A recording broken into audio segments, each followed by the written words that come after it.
Oi, pessoal, tudo bem? Saudade de falar para vocês bom dia, né?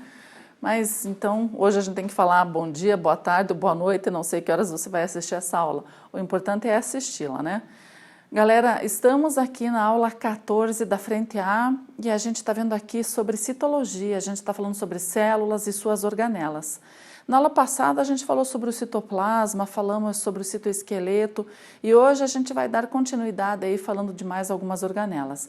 Hoje a gente vai falar aqui de ribossomos. Pessoal, ribossomos, o que são os ribossomos? São feitos de material genético RNA ribossômico, pessoal, né? Ligados a proteínas. Então, é uma maçaroca do ácido ribonucleico misturado a proteínas, formando duas subunidades de tamanhos diferentes, tá? Uma subunidade menor e uma maior. Elas ficam no núcleo separadas, assim que são produzidas a partir do DNA, saem do núcleo pela carioteca, vão para o citoplasma e lá elas se acoplam, né, a subunidade menor com a maior, ao redor, né, ali em cima do RNA mensageiro, da fita de RNA mensageiro. No citoplasma, esses ribossomos podem estar lá espalhados e quando vão produzir a proteína, eles então se acoplam à fita de RNA mensageiro. Você já sabe que o RNA mensageiro, o nome já está dizendo, tem a mensagem do DNA para qual proteína deverá ser feita. Então, os ribossomos vão lendo cada códon de uma vez. Eles vão percorrendo essa fita de RNA mensageiro e a partir do momento que vão interpretando ali o que significa o códon, o RNA transportador vai trazendo os aminoácidos, vai unindo esses aminoácidos ali no ribossomo, fazendo então a proteína. Olha a proteína traduzida aqui, né? A tradução, proteína prontinha, tá? Quando eles ficam aderidos assim, ó, no RNA mensageiro, formando uma fila indiana, a gente pode chamá-los de poliribossomos ou polissomos, tá?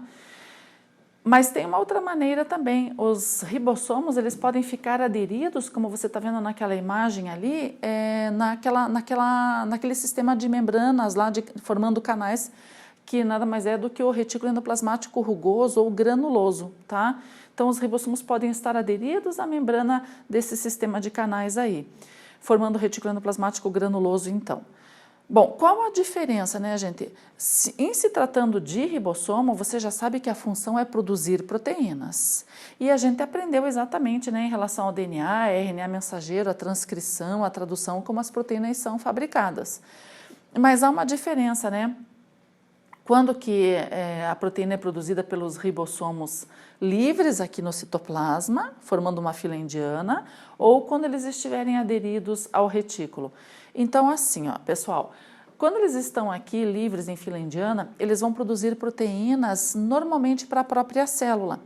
Proteínas do tipo enzimas que vão lá para os cloroplastos para fazer a fotossíntese, proteínas do tipo enzima que vão para as mitocôndrias fazer parte do processo de respiração celular aeróbia, proteínas que vão lá para as bolsas chamadas peroxissomos, né, do tipo enzimas também, proteínas do tipo enzimas que vão trabalhar no próprio citoplasma da célula, ou seja, ali no hialoplasma ou citosol, proteínas que vão fazer parte do citoesqueleto que a gente aprendeu. Olha só, então os ribossomos, pessoal, são importantíssimos, né, nesse aspecto.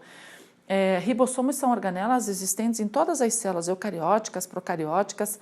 Lembrando que no caso das bactérias, esses ribossomos eles são diferentes do que os nossos, né, do que as células eucarióticas. Eles são um pouco menores e a composição química, além do RNA ribossômico, tem algumas outras proteínas diferentes. Por isso que os antibióticos desenvolvidos para matar as bactérias atacam apenas os ribossomos das bactérias e não os nossos, tá legal? Quando os ribossomos estiverem aderidos ao retículo, também irá fazer proteínas, mas geralmente é para fora da célula, é para exportação. Uma exceção seria para produzir as enzimas dos lisossomos, que são aquelas bolsas que ficam no interior da célula, tá? Mas a grande maioria das proteínas ou enzimas, até mesmo hormônios que são proteicos, são produzidos aqui e destinados para fora da célula para os seus destinos, tá? Por exemplo, o hormônio insulina, produzido pela célula do pâncreas, lá no retículo endoplasmático rugoso, e vai para fora para a corrente sanguínea, tá? Enzimas do suco pancreático são produzidas aí no retículo endoplasmático rugoso, vai para dentro das suas bolsas, como você está vendo aqui, as proteínas, né? Pode ser do tipo enzima aí que a gente está citando, vai lá para o complexo de Golgi e ele vai despachar para fora da célula para cair lá dentro do intestino para digerir o alimento, tá?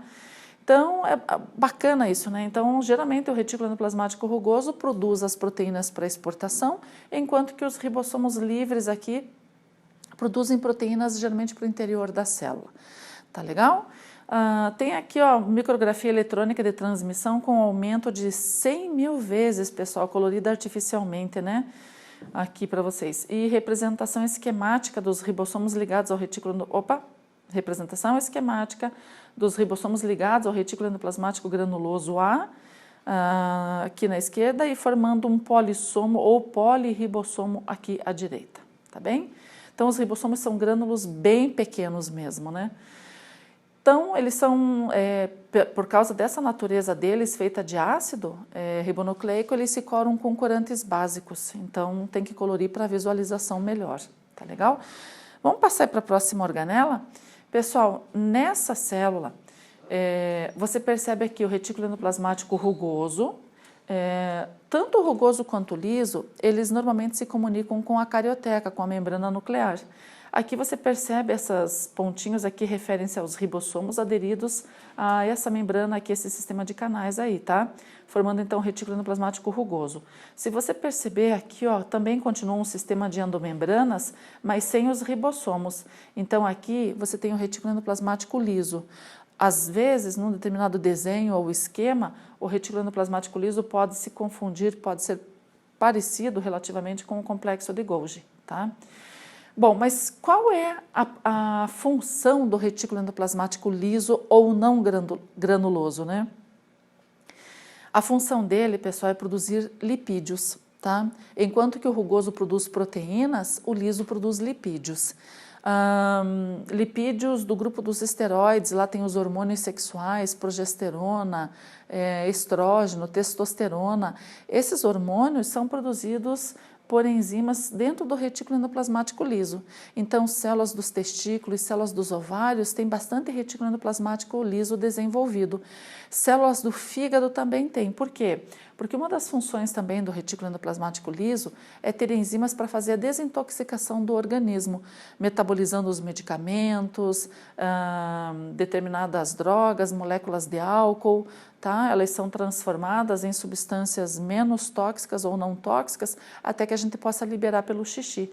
Então, isso é feito dentro do retículo endoplasmático liso, tá? Essa transformação aí. Muito bem, vamos dar uma olhadinha aqui na próxima imagem. Olha, aqui dá para você ainda perceber melhor ainda a diferença entre o retículo endoplasmático liso e o retículo endoplasmático rugoso. Percebam aqui os ribossomos aderidos à superfície, tá? E aqui você não tem, ok? Então, ambas organelas aí, né? Então, ó, duas macromoléculas importantes, proteínas produzidas no retículo endoplasmático rugoso e lipídios produzidas no retículo endoplasmático liso. Pessoal, aqui a gente está mostrando para você a associação dessas organelas no caso de produzir substâncias que vão para fora da célula. É muito legal, essa é uma célula, por exemplo, secretora, em que você tem o retículo endoplasmático rugoso, por exemplo, produzindo uma proteína do tipo enzima, tá? Ele despacha essa substância para o complexo de Golgi, tá? Um pedaço de sua membrana lá se arrebenta, contendo as proteínas do tipo enzima dentro, elas vêm até o complexo de Golgi, se funde a ele, liberando lá dentro. Dentro do complexo de Golgi vai haver armazenamento dessas substâncias e o despacho, a secreção, a liberação dessas substâncias dentro de bolsas ou vesículas. A gente chama de vesículas de transporte ou vesículas de secreção. Elas vêm até a periferia, até a superfície celular, se fundem a membrana plasmática, liberando as substâncias para fora, por exemplo, as enzimas para fora. Esse para fora é para onde? Para dentro de um canal, por exemplo, lá se for célula do pâncreas, vai liberar para dentro de um canal que desemboca lá no intestino, lá no comecinho do intestino, que é o duodeno. Né? O canalzinho vai até lá, abre-se através de um orifício, liberando essas enzimas dentro do intestino. Muito 10 isso, né? Aqui, mostrando para você aí o complexo de Golgi. Pessoal, muitos autores falam que, na verdade, seria um dictiossomo. Você tem pilhas de bolsas achatadas. Então, por exemplo, 1, 2, 3, 4, 5, de 5 a 7 dessas bolsas achatadas empilhadas, curvadas levemente nas extremidades, você teria aí o dictiossomo. Como existe mais de um numa célula, por exemplo, o conjunto deles seria o complexo de Golgi ou complexo golgiense. Esse nome Golgi vem de um biólogo, citologista lá, que descobriu essa organela, um italiano chamado Camillo Golgi. Então, em sua homenagem, ficou aí conhecido como complexo de Golgi, né, o termo mais utilizado, complexo golgiense, tá? A gente vai falar daqui a pouquinho das inúmeras funções do complexo de Golgi. Uma delas é produzir o lisossoma que você está vendo aqui, ó, tá? Uma outra é produzir aquelas vesículas de secreção ou de transporte. Então, vamos dar uma olhadinha aqui para fazer de novo, né, essa associação que eu comentei com vocês. Então, por exemplo, aqui nesse esquema aqui você tem parte de uma célula, então mostrando aqui, ó, qual organela? Retículo endoplasmático rugoso, tá? Produzindo as proteínas, que podem ser do tipo enzimas, despachando, né, com pedaços de sua própria membrana, elas vão até o complexo de Golgi. Essa parte do complexo de Golgi que recebe essas bolsas que vêm do retículo endoplasmático rugoso chama-se face cis, tá? Você tem uma figura na sua apostila. Aí as substâncias, então, são armazenadas dentro do complexo de Golgi e ele vai brotar, ó, ele vai liberar também parte dele, levando essas proteínas até a superfície da célula. Então, aqui você tem as vesículas de secreção, ó, tá?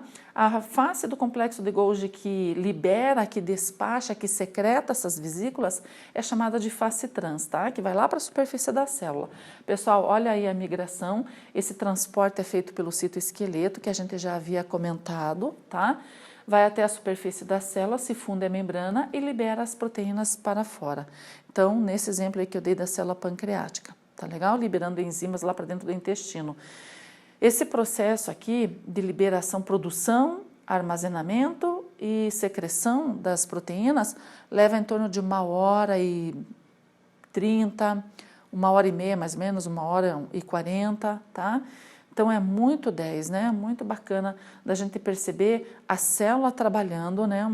Um universo tão pequeno trabalhando ao nosso favor, tá? Produzindo as enzimas digestórias, por exemplo, ok? Aqui, complexo golgiense, micrografia eletrônica de varredura, né, um tipo de microscopia com aumento de 2.300 vezes, tudo colorido artificialmente para a gente perceber melhor, tá? Que são as bolsas de secreção, ó, cheias de proteínas, ok? Então, a gente já está falando aqui de uma das funções do complexo de Golgi, não é mesmo? A gente falou do retículo endoplasmático rugoso, da produção de proteínas. O complexo de Golgi armazena tudo aquilo que é produzido em uma célula e secreta, tá? Uma das principais funções dele. Geralmente, quando num exercício falar para você que a célula é secretora, que a célula produz proteínas, que a célula produz enzimas, ela vai ser uma célula rica em retículo endoplasmático rugoso, em complexo de Golgi e muitas vesículas de secreção, tá? Uma outra função do complexo de Golgi, pessoal, é produzir o acrossomo no espermatozoide. Cuidado para não confundir com cromossomo, né, pessoal? Então, aqui é o acrossoma. Como é que funciona isso? Então, imagine uma célula do testículo que vai produzir espermatozoides. Você já sabe que lá nos testículos você tem milhões de células chamadas espermátides. Essas células, elas já são haploides, elas já têm 23 cromossomas no núcleo, tá? Veja que o espermatozoide vai sair de uma célula simples assim, ó. Então, como que vai funcionar isso? Está aqui o nosso complexo de Golgi, ele vai produzir ali aquelas vesículas, aquelas bolsas cheias de enzimas, tá? Essas bolsas, à medida que elas são produzidas, elas vão se fundindo, formando uma bolsa maior. Essa bolsa maior vai receber o nome de acrossomo. Aqui dentro tem enzimas do tipo hialuronidase que serve para furar a membrana do óvulo no momento da fecundação. Então, olha a importância do complexo de Golgi, né? Outras organelas também participam, né, da confecção de um espermatozoide. Você tem aqui, lembra da haste que a membrana faz, ó, para fora dela? É uma evaginação, né? E os centríolos lá, os microtúbulos se projetam para dentro dessa haste, sustentando essa haste que vai dar origem ao flagelo. a cauda do espermatozoide. As mitocôndrias se posicionam aqui, nisso aqui a gente chama de peça intermediária, para fornecer energia para o movimento desse flagelo, para levá-lo até o óvulo, né, durante a relação sexual. Então, esse espermatozoide chegando até o óvulo, essa bolsa de enzimas arrebenta, solta as enzimas que perfuram a membrana do óvulo para que ele possa entrar, tá? Então, aí mais uma função do complexo de Golgi. Bom, eu queria mostrar aqui para vocês essa célula do intestino. É uma célula em forma de um cálice, tá? Tem esse formato aí. Olha as microvilosidades, né, da superfície lá intestinal. O que acontece aí? Além do retículo endoplasmático rugoso produzir as enzimas, né, que são para a digestão dos alimentos, ele vai produzir uma proteína. Essa proteína vai ser despachada lá para dentro do complexo de Golgi. Lembram lá que a gente viu na imagem lá? Então, o complexo de Golgi recebe as proteínas. O complexo de Golgi produz um tipo de carboidrato, um tipo de glicídio, que vai se ligar a essa proteína produzida lá no retículo, formando uma glicoproteína aqui dentro. Então, dentro do complexo de Golgi ocorre também modificação química de algumas substâncias. Então, ocorre a formação de uma glicoproteína e essa glicoproteína, chamada mucina, vai ser empacotada dentro dessas vesículas aqui, ó. Elas vão lá para a superfície da célula e vão liberar essa mucina para dentro do intestino. Qual é a função dessa mucina? É proteger o epitélio intestinal, por causa dos ácidos, né, gente, das enzimas. Então, tem essa proteção. Essa mucina também é produzida na via respiratória, né, para proteção e para formação lá de aderência da sujeira, né, que entra juntamente com o ar, tá? Então, mais uma vez, a gente está falando para você da participação aí, ó, da união de retículo endoplasmático rugoso mais o complexo de Golgi, tá? E formando aí as vesículas de transporte ou de secreção contendo a mucina, tá bem? Ou o muco, né? Existem também várias mitocôndrias nesse tipo de célula, porque toda essa produção de substâncias precisa de energia para acontecer. Então, aqui também leva 1h30, 1h40 também para produzir essa mucina. Tá? Pessoal, recapitulando rapidinho para vocês aqui, ó, vamos voltar um pouquinho. Quando a gente fala de complexo de Golgi, então uma das funções é produzir essas vesículas de transporte, que o objetivo é ir até a superfície da célula para liberar as substâncias para fora. Outra função é produzir os lisossomos. Não confundam as vesículas de secreção com os lisossomos, tá? Vesícula de secreção é simplesmente uma bolsa que vai conduzir as substâncias úteis para fora da célula. E a gente não está falando de excreção, tá? Estou falando de substâncias úteis, importantes, que vão trabalhar fora da célula. Aqui o lisossomo é uma bolsa também de enzimas, também derivada do complexo de Golgi, porém a função das enzimas aqui dentro é a digestão intracelular. Ou também pode haver a digestão extracelular, que a gente vai falar lá na aula de lisossomo, tá? Mas em se tratando de lisossomo, a sua função é digestão, tá bem? Então, armazena tudo, empacota, despacha, secreta, forma vesícula de secreção, forma lisossomo, forma acrossomo, né? Então, N funções aí o complexo de Golgi tem, tá certo? Então, é isso aí, minha gente, em relação a essas organelas. Hoje a gente falou para você de ribossomo, de retículo endoplasmático rugoso, de retículo endoplasmático liso e complexo de Golgi, tá legal? Então, fiquem bem, até a nossa próxima aula.